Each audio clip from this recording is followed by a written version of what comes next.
Hadirin yang dimuliakan Allah, sidang Jum'ah yang berbahagia. Pertama dan yang utama, mari kita bersyukur atas nikmat dan anugerah yang telah Allah berikan pada kita, yang tidak terbilang jumlahnya. Tidak ada angka-angka kalkulasi dunia yang bisa menghitung berapa banyak nikmat yang telah Allah berikan pada kita, sehingga kita dapat bertahan hidup sampai detik-detik ini, menjadi hamba yang insya Allah yang diridhoi Allah Subhanahu wa ta'ala. Seiring dengan itu, pantaslah kita memantapkan kualitas iman dan takwa kita di hadapan Allah Subhanahu wa ta'ala sebagai wujud syukur kita atas nikmat dan anugerah yang telah diberikan pada kita di sepanjang kehidupan ini. Dengan kemantapan, dengan kualitas iman dan takwa yang selalu meningkat, inilah yang menjadi jaminan bagi kita, bagi keselamatan kita di dunia dan akhirat. Inilah yang menjadi jaminan kita menjadi kebahagiaan dunia dan akhirat. Selanjutnya mari kita sampaikan selawat beriring salam kepada Rasulullah Sallallahu Alaihi Wasallam dengan menyampaikan selawat kepadanya. Allahumma salli ala Sayyidina Muhammad wa ala ali Sayyidina Muhammad.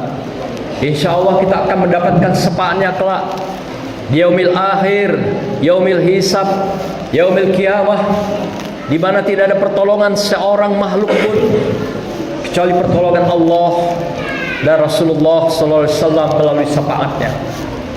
Oleh karena itu kita sampaikan pula salam kepadanya. Assalamu alayka ya ayuhan nabiyyu wa rahmatullahi wa barakatuh. Semoga dengan salam keselamatan yang kita panjatkan doa kita pada Rasulullah, beliau juga memberikan doanya keselamatan pada kita semua dalam kehidupan ini. Demikian juga di akhirat kelak.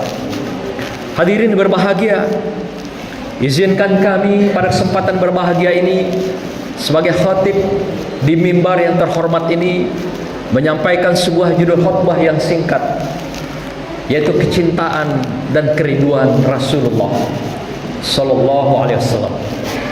Hadirin berbahagia, hari ini betapa kita sudah mengalami suatu negara, suatu bangsa yang penuh dengan kemajuan dan modernisasi, kemodernan. Menurut pakar budaya yang bernama Bauman mengatakan, kemodernan itu adalah tegaknya pilar-pilar moral dan akhlak dalam kehidupan manusia. Ada yang memahami kemodernan itu adalah semakin terbelakangnya peradaban kebudayaan, sehingga penampilan semaunya, sehingga perilaku seenaknya. Ada yang memahami seperti itu. Makin perilakunya aneh-aneh, itu menunjukkan modern. Makin pakaiannya yang aneh-aneh menunjukkan modern. Ternyata pakarnya sendiri, seorang yang ahli di bidang budaya dan peradaban ini mengatakan kemodernan itu adalah tegaknya budaya dan peradaban, tegaknya akhlak dan moral, tegaknya teknologi bagi kemaslahatan kemanusiaan. Tetapi kalau yang terjadi sebaliknya, justru yang terjadi adalah keterbelakangan peradaban dan budaya, keterbelakangan akhlak dan moral dalam kehidupan manusia. Inilah yang kita rasakan hari ini. Bagaimana akhlak kita kepada Allah dengan media sosial yang kita miliki. Sudah terdengar suara azan, sang Bilal memanggil kita untuk sholat, kita masih larut menikmati media sosial kita, menikmati handphone kita, menikmati berbagai laptop kita, komputer kita, sampai kita bertahan berjam-jam. Ada yang 10 jam tahan di depan laptop, di depan handphonenya. Bahkan ada yang sampai 1 hari 1 malam mereka bertahan di depan teknologinya itu. Padahal ketika Allah memanggil, hanya paling-paling meminta waktu 5-10 menit saja kepada kita. Tapi apa yang terjadi di dalam kehidupan kita hari ini? Kita abaikan panggilan itu. Kita abaikan Allah dalam kehidupan kita. Kita abaikan Rasulullah di dalam sepanjang hayat dan kehidupan kita. Dan ilahiyah telah berganti dengan teknologi-teknologi yang telah menjadi bagian dari kehidupan kita, yang kita diatur oleh robot-robot, mesin-mesin teknologi di dalam kehidupan ini. Hadirin berbahagia, ini pergeseran yang sangat mendasar di dalam kehidupan akhlak dan moralitas kita. Belum lagi dalam kehidupan kemanusiaan, kita rasakan hari ini mulai tergerusnya kejujuran dalam kehidupan. Sudah mulai kita rasakan lemahnya amanah yang ditunjukkan oleh pimpinan kita, kelompok-kelompok dan masyarakat kita, partai-partai, ormas-ormas kita. Melemahnya amanah itu dalam kehidupan masyarakat, baik di tengah keumatan, kemasyarakatan, bahkan kebangsaan kita. Demikian juga kita merasakan telah makin jauhnya patonah dalam kehidupan, kecerdasan pemimpin di dalam memberikan solusi bagi kehidupan masyarakat, problem solving bagi kehidupan rakyat, sehingga masyarakat merasa dalam krisis, baik itu krisis ekonomi, akhlak dan mental, sampai krisis keagamaan. Tidak juga sedikit kita saksikan, yaitu tabligh, kecerdasan berkomunikasi, mengatakan yang benar secara benar, sudah sangat sulit kita dengar hari ini. Mengatakan yang salah dengan sebenarnya juga sulit kita dengar saat ini. Inilah hadirin berbahagia, pergeseran nilai moral, akhlak itu di dalam hubungan kemanusiaan kita, dalam keumatan, dalam kemasyarakatan dan kebangsaan kita. Betapa Rasulullah telah menunjukkan 15 abad yang silam, memberikan contoh kecintaannya kepada kita, memberikan contoh kerinduannya kepada kita. Betapa akhlak itu adalah menjadi bagian utama bagi kehidupan seseorang, baik akhlak kepada Allah SWT dan akhlak kepada sesama manusia. Maka itu ayat kami bacakan tadi, yang singkat tetapi sangat bermakna mendalam di dalam kehidupan kita. Yang pertama adalah ma wadda'aka rabbuka wa ma qala. Allah katakan pada Rasulullah, wahai Rasul, Tuhanmu tidak akan meninggalkan engkau dan tidak pula akan membencimu. Turunnya ayat ini dan dua ayat sesudahnya, seperti misalnya walal akhiratu khairul laka minal ula, dan satu lagi ayat yang berbunyi wala saufa yu'ti rabbuka fatarda. Tiga ayat ini adalah ketika Rasulullah bermunajat kepada Allah SWT. Ketika dia bermunajat, dia menangis sejadi-jadinya. Air matanya sampai membasahi sal yang dia pakai. Lalu Umi Aisyah bertanya, wahai Rasulullah, ada apa gerangan engkau menangis begitu sedih, sehingga sampai membasahi sal yang engkau pakai untuk menghapus linangan air mata engkau? Bukankah engkau sudah diberikan predikat oleh Allah sebagai orang yang maksum, orang yang sudah diampuni, orang yang sudah suci di hadapan Allah? Tapi mengapa engkau masih menangis begitu sedih? Kata Rasulullah, aku bermunajat kepada Allah untuk meminta tiga hal sebagai cinta aku pada umatku, cinta aku pada saudaraku.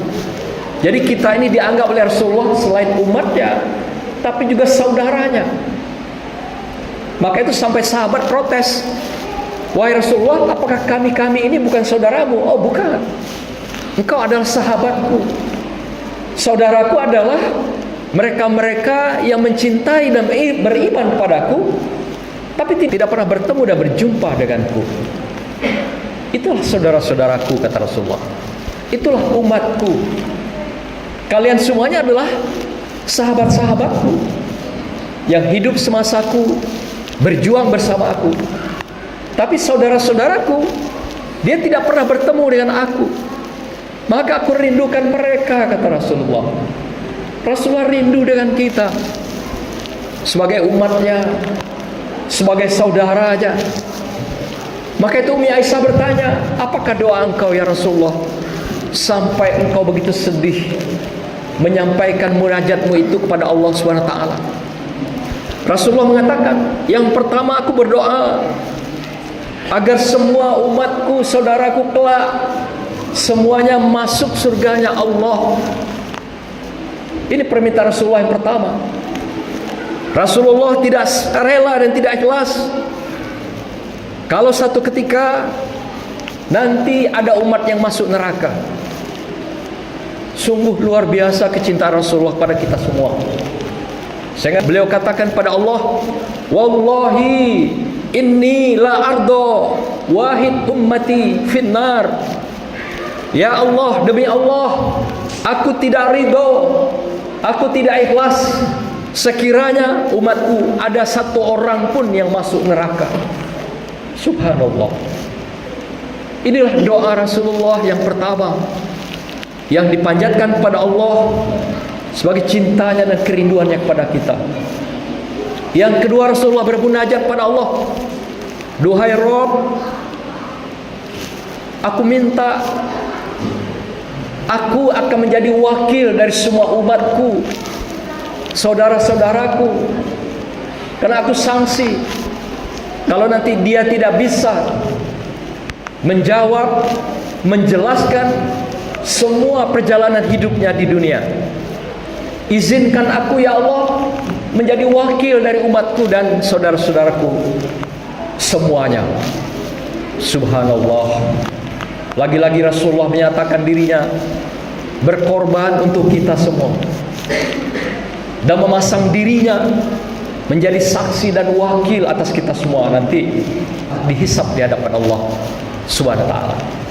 Yang ketiga, Rasulullah minta pada Allah Subhanahu wa taala yaitu agar semua umatku ketika dihisab beri kekuatan mereka bisa menjelaskan, menjawab semua pertanyaan para malaikat dan pertanyaan Engkau ya Allah.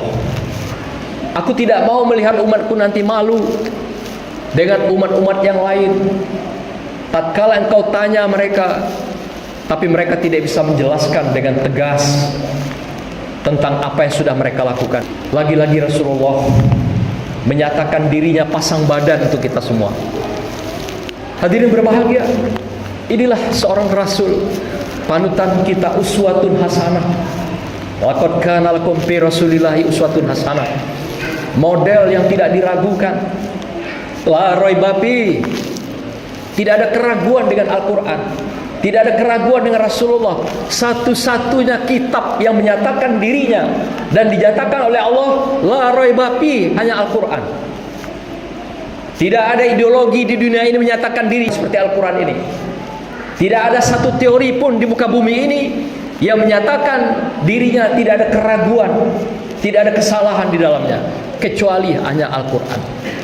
Dan ternyata Al-Quran itulah menjadi akhlaknya Rasulullah Sallallahu Alaihi Wasallam.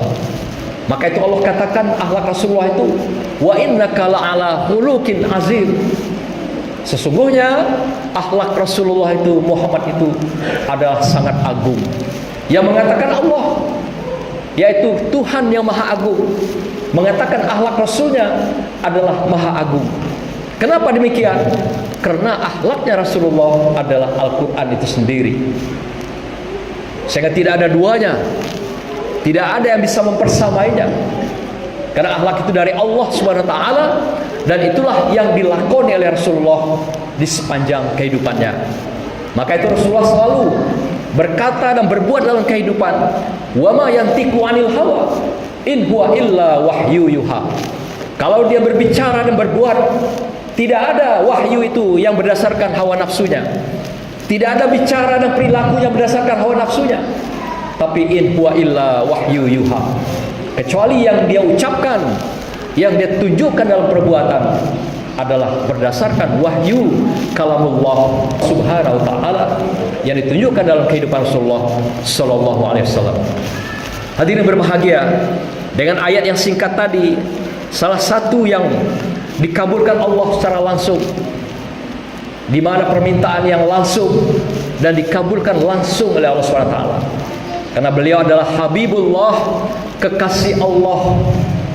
Maka permintaan apapun yang disampaikan Rasulullah dalam munajatnya dikabulkan Allah SWT.